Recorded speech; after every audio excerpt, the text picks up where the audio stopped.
Welcome to the In the Boat with Ben and Rachel podcast. I'm Ben. And I'm Rachel. And this podcast exists to be an encouragement for creators.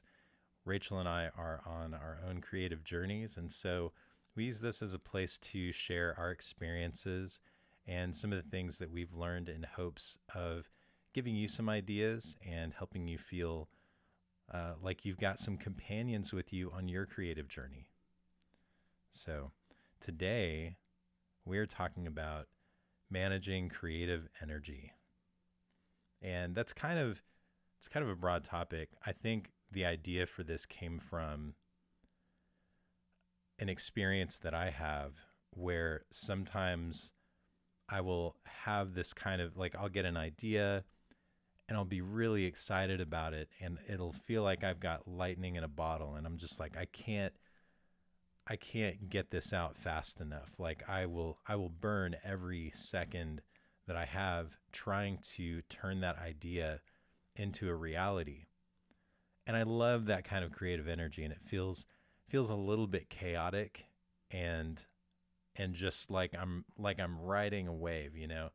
And then there are other times when I need to be creative. I need to come up with some kind of idea, and I feel like I've got nothing, and I feel like I'm just banging my head against the wall trying to figure something out, trying to come up with some idea, and nothing's there. So that's kind of my experience and why I wanted to talk about this topic, because I know Rachel's got kind of a different experience with creative energy and how that flows and that kind of thing. So I kind of want to hear your perspective too. Well, I think that whenever we get to a place where we're stuck or we feel stuck, it's because there are other circumstances going on. So I'm thinking back to when I worked for a newspaper, and sometimes when I came up on a deadline or I felt like there was this impetus to get something done, and it was really hard to be creative when I was coming right up on the deadline. So it's almost like when I'm not providing it enough time, that's when it feels like the ideas are not there at all, you know? Mm-hmm. So a lot of writers talk about writer's block and stuff like that. And I don't actually subscribe to the term writer's block. I think sometimes when we feel stuck, it's just a symptom of something else going on that we can, fix using other creative means or other, oh my gosh, what's the word I'm trying to look for? Other solutions, I guess. Yeah. That's not really what I was looking for. Well, that's okay. Why don't you talk a little bit about how that mindset plays itself out in your experience with creativity and just kind of your day in, day out? Well, so, I mean, one of the things that, I have recently, well, I guess it was last year, I got a 2-book deal, and the first book was already written. The second book was just a vague idea of what I wanted to do. And I knew that once we got the 2-book deal, it would come with a deadline. Mm-hmm.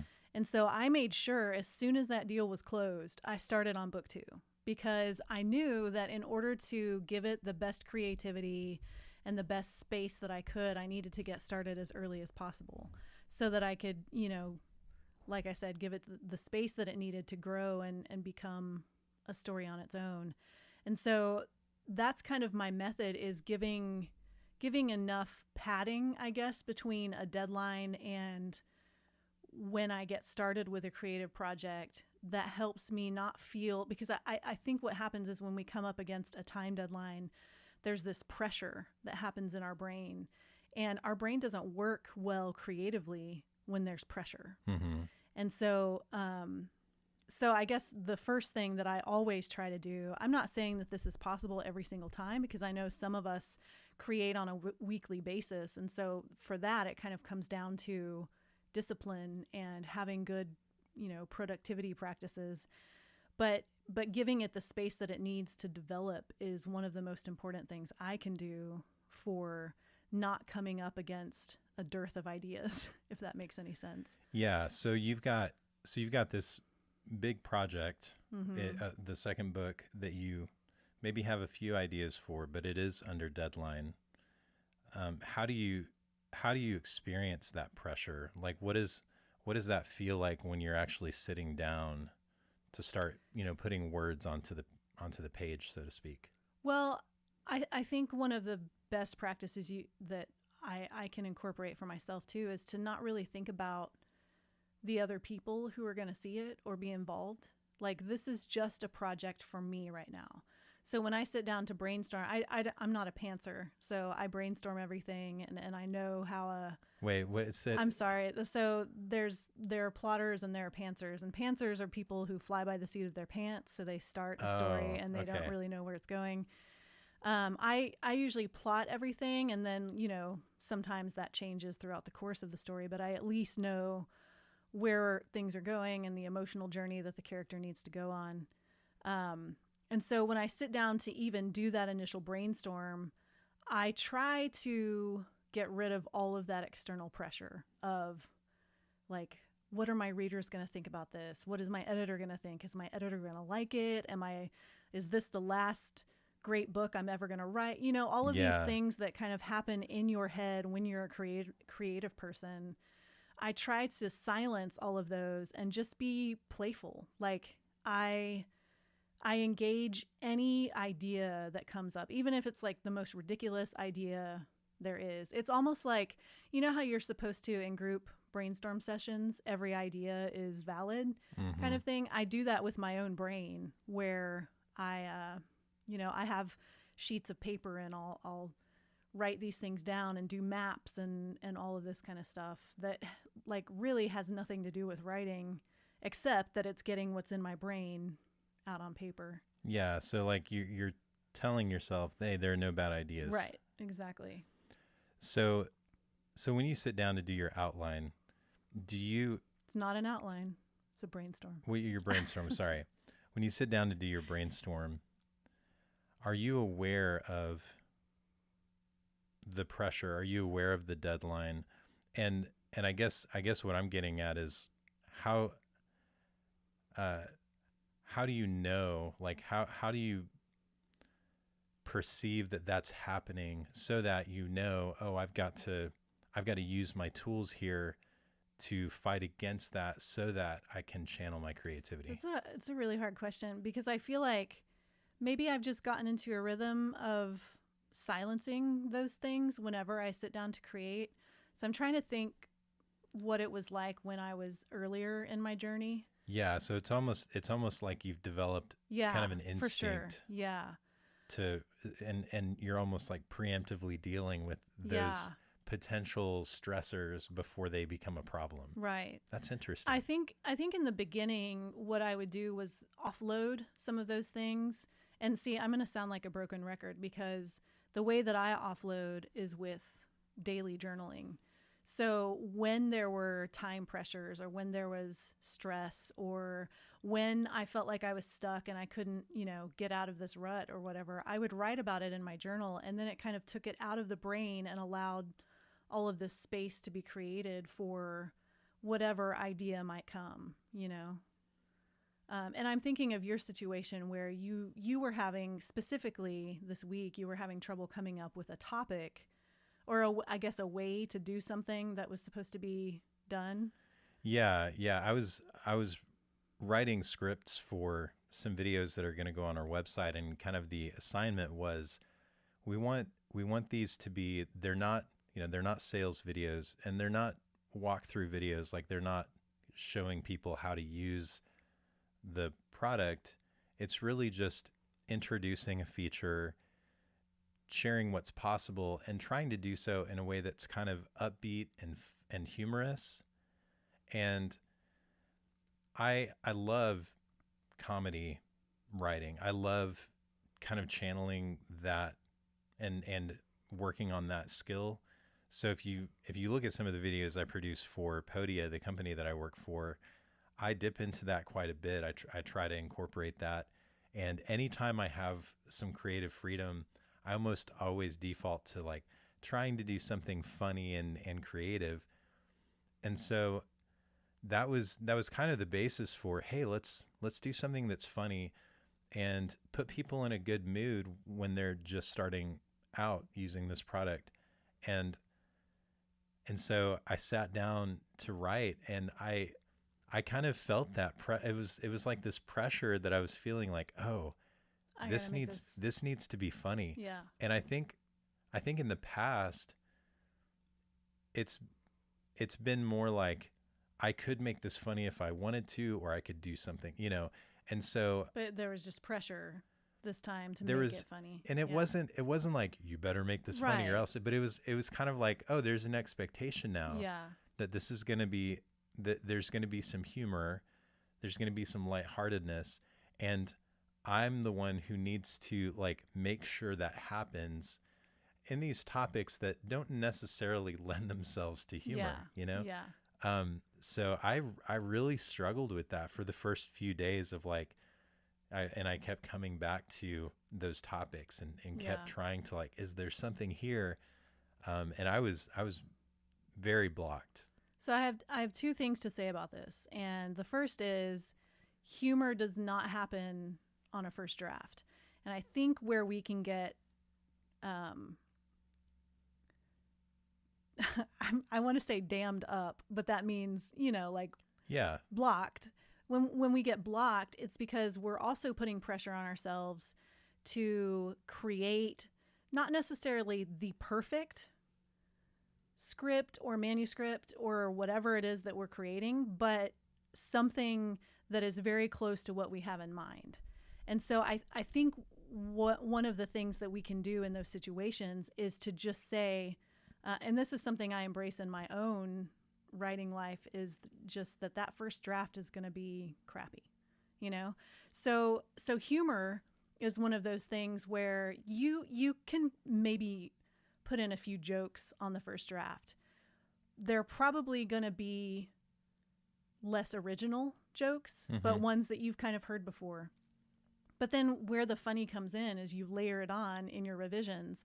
And those are the two things that I wanted to say, is that, you know, humor doesn't happen on that first pass through, and then the revision is where the real work is done. And so if we take the pressure off of ourselves to have that perfect first draft, whatever we're working on, that to me is a huge block lifted, because it can be crap, but you know, especially if you've done it for a long time, you know that you can take it from crap to something really good. Yeah. Well, and so one of the features is called affiliates, and it's basically someone who has products that they sell online can also invite affiliates to share their products with other people and have some kind of incentive structure. So like they could, maybe this person talks about my product on their blog and they have a link. And so anybody who signs up for my product because of that person's blog article, like they'll get a kickback. What is funny about affiliates? Like what I kept, the approach that I was trying to take, like you were describing, is I was starting with what's funny. I need to find the funny. I need to find the thing that's going to make this interesting and upbeat. And there was something inside of me that kept saying, just write about what it is, and do like the very basic version. Just have something on the page, and once you put words on the page, once you have the structure there, you'll start to like, those things will start to occur to you. And that ultimately, that was the approach that I ended up taking, was like, I'm just gonna write about what this is. Yeah. And then stuff started actually coming to me. And it was a combination, I think, of, you know, getting that first draft out. But I think there's also this thing with creative energy that creative energy, creativity wants some kind of momentum. It wants movement. And so and that's kind of what you're talking about too. Like, if you're allowing yourself to say yes to all of the ideas, like there are no bad ideas here, and just let them come. Creativity is kind of looking for that, like, oh, we're throwing ideas at the wall. Okay, now I can activate Yeah. and Oh like yeah, I totally believe the start momentum. start connecting all of the things in the brain, Mhm. and we'll find something really great here. Mhm. Yeah.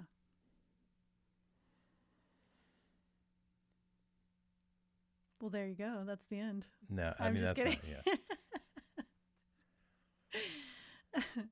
So I create from a lot of my work is more like week to week. It's not as much It's the not like you like spend a big year on a project, right? yeah.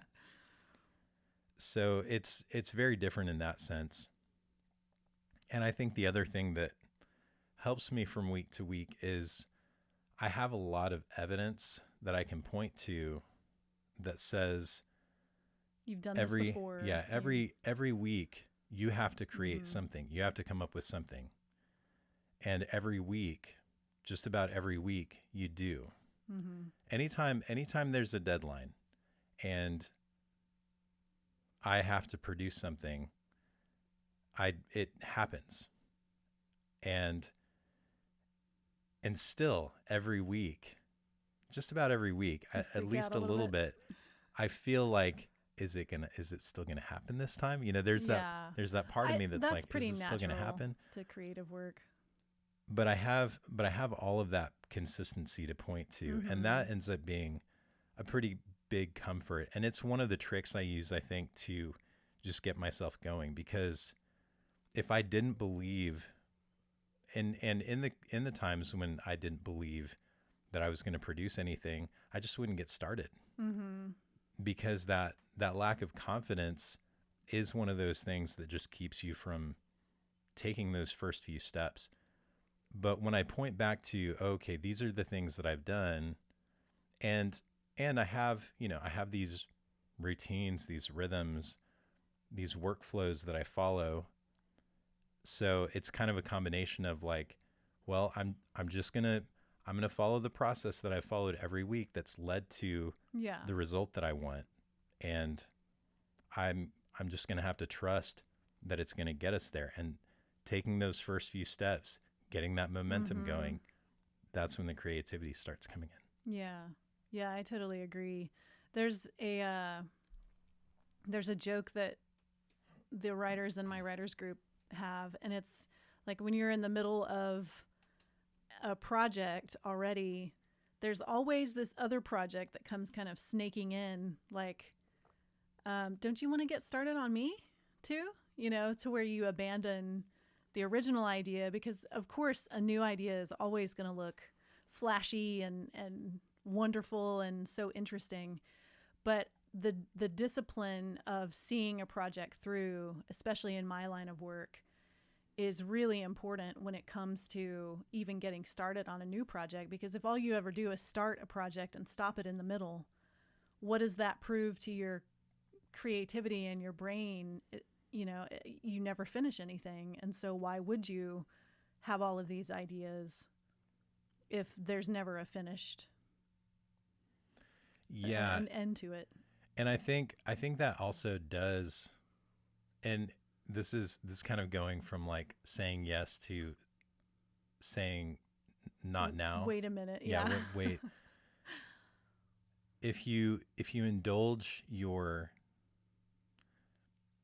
I'm not sure what you would call that. I mean, it's really just like ideas, Mm-hmm. because they're not necessarily fully formed. Maybe it's kind of like a picture of what the end result might look like, or it's like, oh, there that's interesting. There could be something there. But if you indulge that every single time, it it does take away from the thing that you're working on. But I also feel like those are kind of a gift in a way. If you can say no, not yet, it becomes kind of a motivator. Like it keeps you Yeah, to finish pushing the to first finish project. the thing you're Mm-hmm. working on, because it's like, okay, as soon as I'm done with the thing I'm working on, You then have my attention. I have, Yeah. yeah, I have this other thing that I feel like really intrigued by or excited by. Yeah, for sure. Yeah, that's why I mean, I keep, like I said, a file folder of all the ideas, and there are probably 70 pages in that thing. Just not like ideas one after another. Each idea has its own page, so like 70 ideas, you know. Yeah. But who knows? I mean, I probably won't get to all of those in my lifetime, but I still write them down because sometimes they wake me up at 2 a.m. and they talk very urgently. Yeah. Yeah, I've got a lot of those too, and it is kind of, I think the reason I let them derail me sometimes is because I want to, there's a part of me that's like, I will feel so disappointed if like all of these ideas just stay on the page and I never get to even see like the smallest piece of it Mm-hmm. come to fruition. And so Well, like there's one of, also, sorry, no, it's I okay. I was interrupted. I was just going to say I got distracted by, and it remains to be seen if this is a distraction. Oh my gosh. But I've had this idea for a while of a gaming channel that's like the opposite of the the gamer who's playing first person shooters and like raging at the screen and like shouting and like, how about a gaming channel that's like really calm and relaxing and the games are really chill, and it's just a different sort of, and so I was like, I I love that idea. Let's see what that looks like. I made a logo.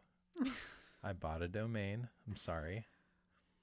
I created a YouTube channel. So Mm-hmm. like I everything except for actually recording a video, because I was like, what would it look like? Mm-hmm. What would that look like? I got to see it. I've, You could have drawn it out. well, I did, but that was the exercise. Okay. And then one thing led to another. Yeah. But I have so many of those. And that's kind of the hard thing, is like, how do you decide what to, Yeah, I think that is a hard thing. And there's always the in the back of your mind, you're thinking, what if this new idea is more successful than the old idea mm-hmm. that I'm in the middle of building? And that's I think that's just a huge not problem. I won't call it a problem, but just a struggle of creative people. Yeah. Yeah. And it's especially, I don't know if it's related to ADHD or something like that, but there is kind of this feature, I think, of certain types of creative people where the thing that they are working on and building, that maybe they've been working on for a few weeks or for a few months or maybe even a year, they're just it's not new anymore. They're starting to feel a little bit Yeah, bored, I get tired of it. and it makes it difficult to like, from I guess from a feeling of satisfaction and creative fulfillment, like from that side of things, it makes it difficult to justify continuing to do that thing over trying out the new flashy thing, Yeah. because like, what's the new thing that I can make? Yeah, There are so a lot of creative people who struggle with that. right. There are also a lot like me who see things through to the end, even if it's not worth it. Yeah. So Well, you and I are like opposites. we'll have to talk about that specifically. I'm gonna write that down. Mm-hmm. Yeah. So I want to go back to the lightning in the bottle thing, like riding the wave, because I do want to talk about this. There's kind of the week in, week out trying to be creative. Sometimes, some weeks it comes a little bit easier than others. I feel like that's different from the experience of having an idea that, and it's for the thing that you're working on. It's not necessarily like a new idea that's a whole separate thing, but you're so excited by it. You feel so energized by it that you can't help but like, I need to work on this right now. I've got to get this out. And I I love having those experiences.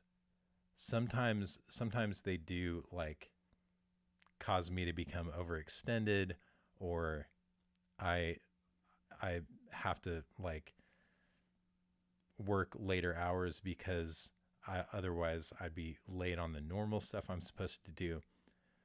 But it's such a thrill, and I feel like it's important to say yes to and make room for that kind of creative energy.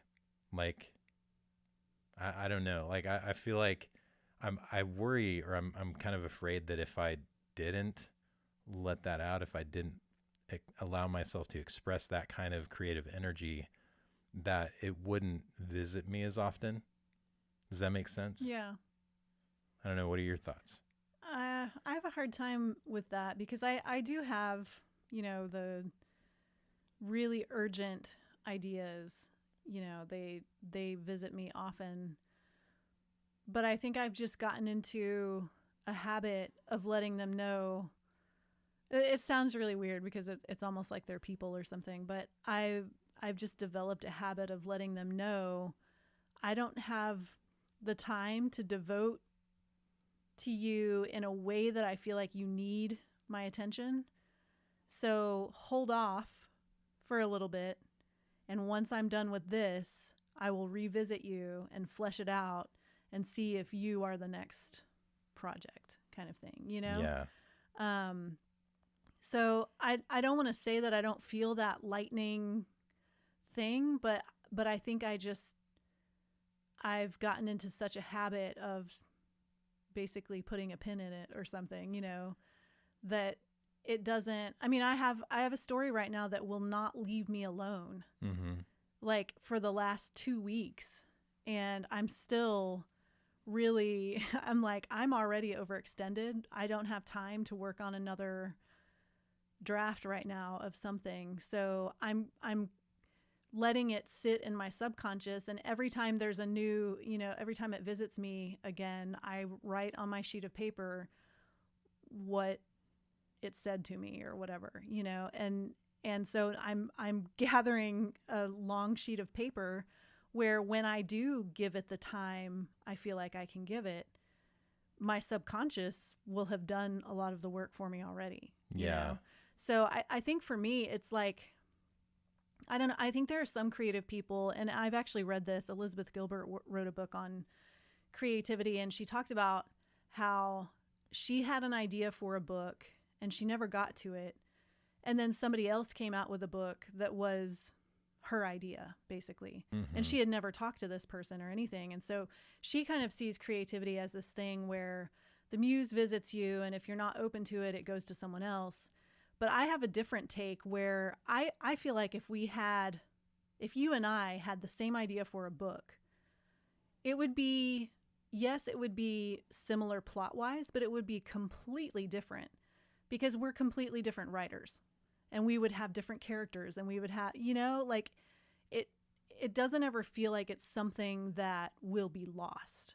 Yeah. To me. So I think that's kind of the difference is in in my scenarios, Mm-hmm.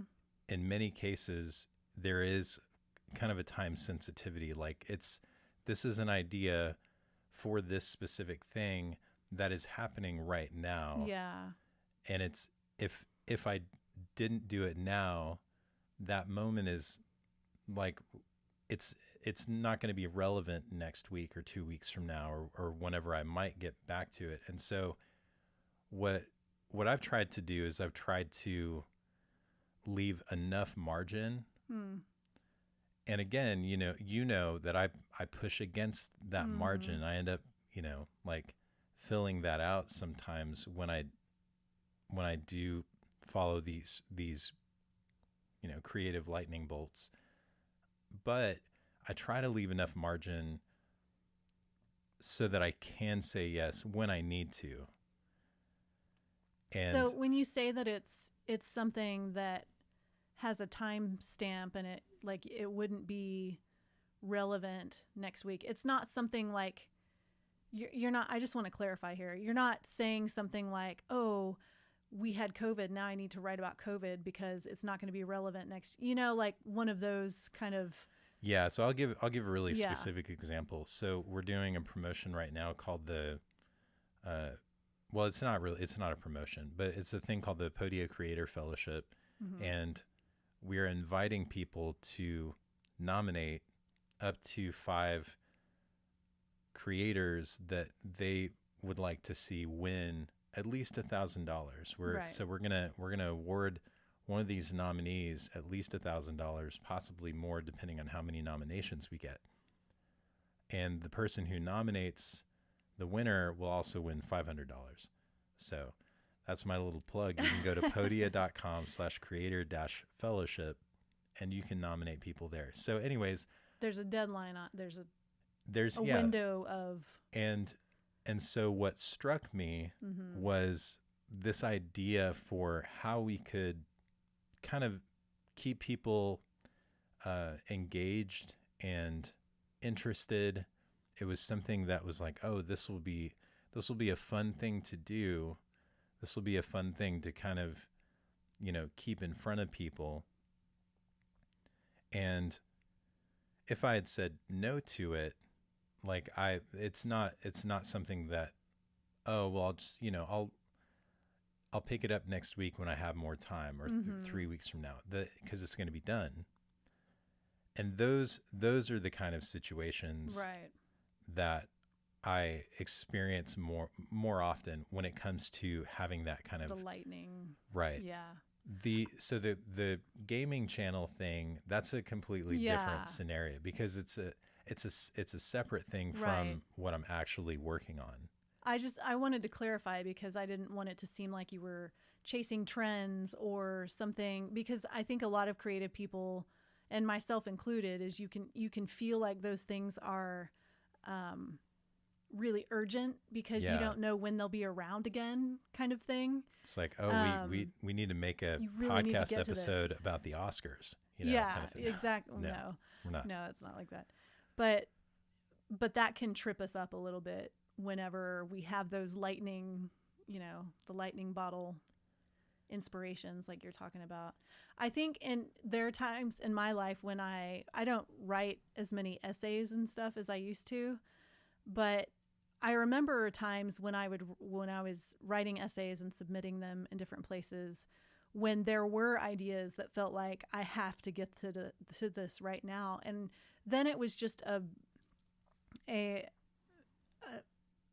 an issue of managing my energy and managing my time for where am I going to work on this in addition to these other responsibilities that I have. Yeah.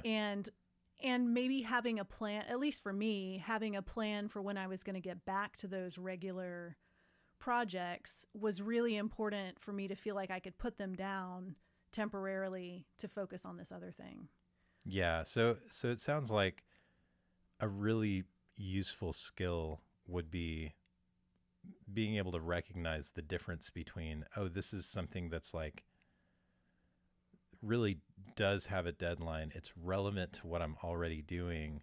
And this could be a missed opportunity if I don't allow the creative energy that I'm feeling to play itself out, versus this is something that feels urgent but isn't really, Yeah. versus this is something that I'm excited about but it has nothing to do with what I'm doing, and I need to stay committed to what I am doing right now, and tell this one not yet.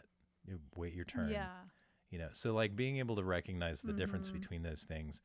And then I like what you said about if you so I'm talking about in my scenario leaving enough margin so that I have room to explore those things.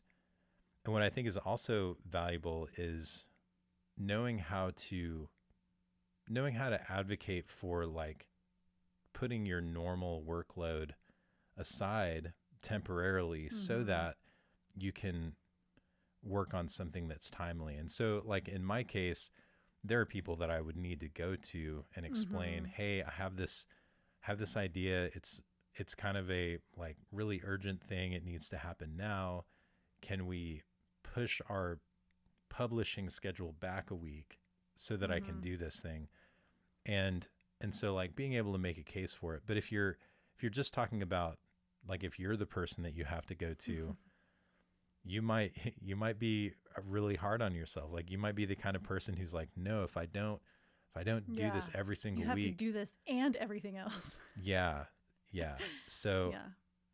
you need to, maybe you need to learn how to give yourself permission Mm-hmm. to take a break from your normal stuff so that you can do this, Yeah. so that you can take advantage of this opportunity. That's definitely what I have to do. And I have to have a plan for how long I expect it to take so that I know when I can get back to my other projects.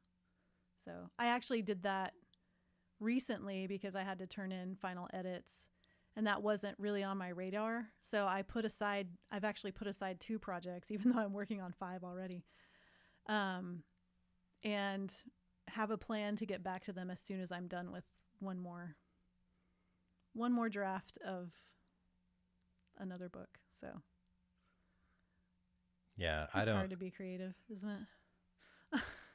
Yeah, I was so I had a one-on-one with my manager, and we're working on a lot of really exciting stuff like company wide. But he even made the comment like, you're juggling a lot of things. And I was like, yeah, and when I sat, when I sat down to kind of like Yeah, figure out where work it all things out. belong, I was like, man, it would be great to have Rachel's brain right now. But I worked it out, I've got it sorted. So Yeah. it's good. All right. Well, I think that was a really good discussion, Hmm. and uh, definitely gave me some insights that I left me with some insights that I didn't have before. So, I just wanted to add hmm one thing about feeling stuck too. Sometimes what I was saying about feeling stuck, it can be a symptom of some other things going on. So all of the things that we've talked about up until now, journaling, meditation, moving our bodies, those things can help us feel unstuck whenever we're struggling with that. So a lot of times, like if I get to a sticky point in a story where I'm like, I'm not really sure what I want to do with this, I'll just go take a walk in the little wilderness area behind our house. And there's something about being outside and moving your body that gets your brain, maybe it's just, away from the computer, away from the regular places that you create, and it just gets all of those creative juices flowing. So that's a big deal to me.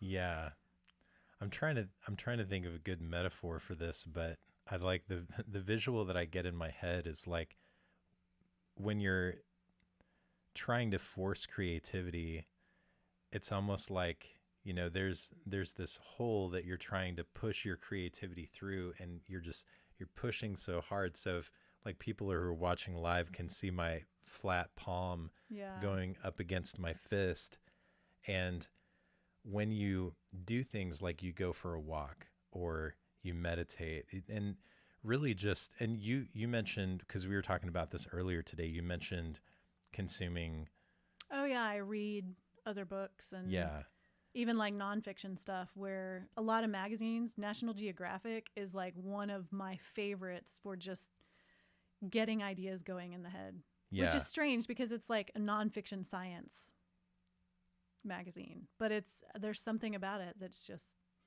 really, really good. yeah, but without all of that pressure behind your, Mm-hmm. it's almost like You it can gets to relax. relax, Mm-hmm. and then it takes the shape that it needs to finally work its way through. Yeah. And that's definitely been, my experience is I and I'll fight it sometimes too. Like a couple of days ago when I was struggling so much to come, I was like, I should go for a walk. Like it's Mm-hmm. beautiful outside. I'm like, no, if I just sit here long Yeah. enough and I make myself, I know I can, and it just So wasn't happening. counterproductive. It's like you Yeah. waste that time. Yeah. So Yep. go for a walk. All right. Read a book. Well, thank you so much for tuning in. We got some fun things in the works. We're getting ready, gearing up for the launch of this podcast. So if you go to intheboatpodcast.com, you can sign up for our newsletter, and we will let you know when we are going to be doing the launch party and what that's going to look like. Rachel, if people want to follow you, where can they find you? I'm at racheltolson.com. And I am at bentolson.com, and I'm also at Ben Tolson on all of the things. You have Rachel Tolson, right? Like, Yeah, I think Rachel Tolson. I think Facebook is Rachel Tolson Writing, but I'm not. No, yeah. The only thing I do on those places is like let people know when I have a book deal or something. Like I'm not in those places at all. It's hard for me to be online socially. Yeah. If I have a book signing, I'd love to see you though. It's work. That would be an interesting topic too. So there are a couple now that came out of this. We talked about what was it earlier that I mentioned? Seeing a project through or Oh, yeah. Okay. something like that. Yeah, so I'm going to type that down. Yeah. Oh yeah, type them. Type versus writing. That would be a fun one too. Like technology versus. Oh yeah, because I do everything on paper and you do everything on technology. We're so different. I'll say digital versus analog. I even had an idea on my run today, and I had my phone with me. Like I could have done a voice memo, but I waited until I got home and wrote it down on a piece of paper. Because I don't know. I don't know what it is. But you have a little recording app on your phone. You could be like, yeah, here it is, and it'll transcribe it and make a note. Yeah. Or you could say, hey, Siri, make a note. Mm-hmm. No, don't. Got to be careful. Oh, yeah, and then the social media thing. I think that would be interesting to talk about. Yeah, because for some people, social media seems to come so naturally. Like it's just kind of a part of their daily, like, oh, yeah. I don't know. I think it's so interesting, and I'm curious if there's a way to kind of learn that as a skill. I think there's somebody who teaches it. Because there's a lot of people who teach about social media. When I think about social media, at least because everything, there's personal use, and I do use it for personal things, but then there's like business use, and there's almost this hybrid somewhere where it's like your personality, and that's kind of what my brand is, somewhat a personality driven brand.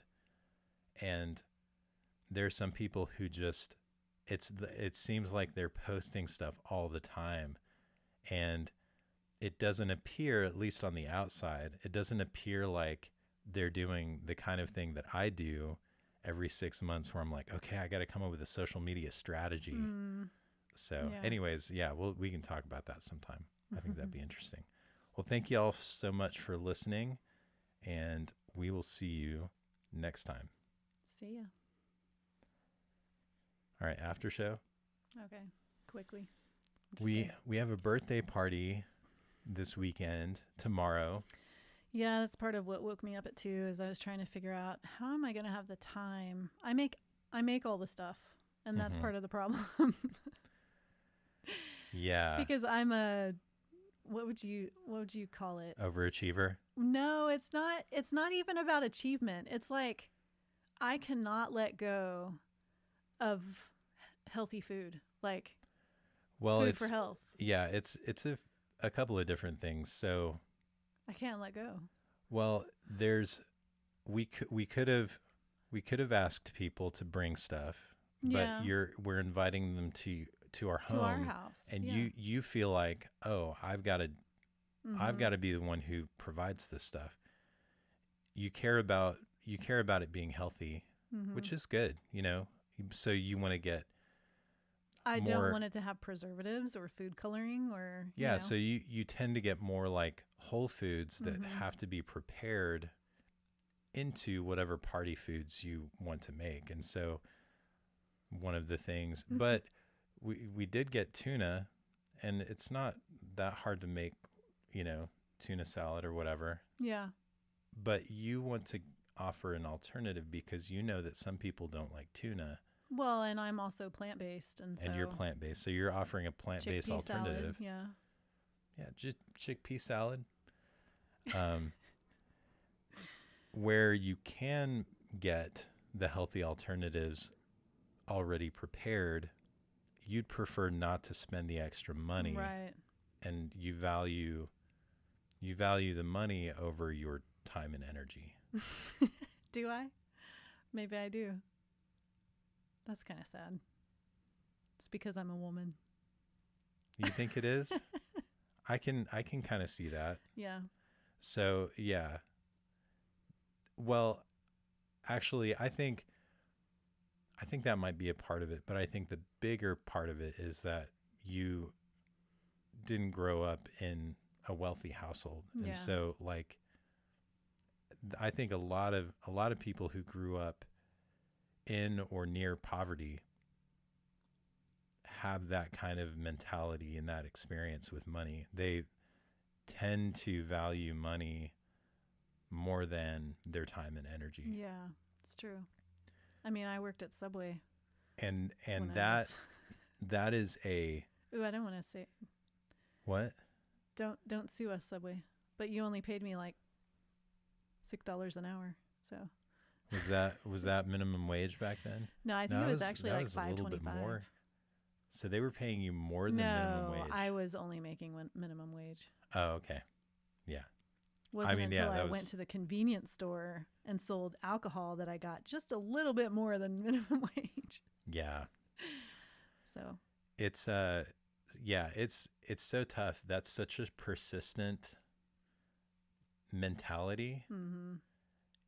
that even when you do start to like make more money and have more margin in your budget and stuff, it's still really tough to get out of that mindset. Yeah. And it kind of manifests itself, I think, in a couple of different ways. Either you're like hyper focused on every single penny, or you just don't like to think about it and you tend to spend excessively, and you might oscillate back and forth between those Yeah. two things. Yeah.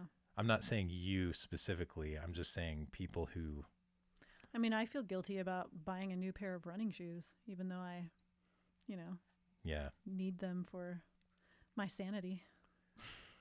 I was able to convince you to let me take you on a date Yeah. tonight, so we're going to go see a movie. Mhm.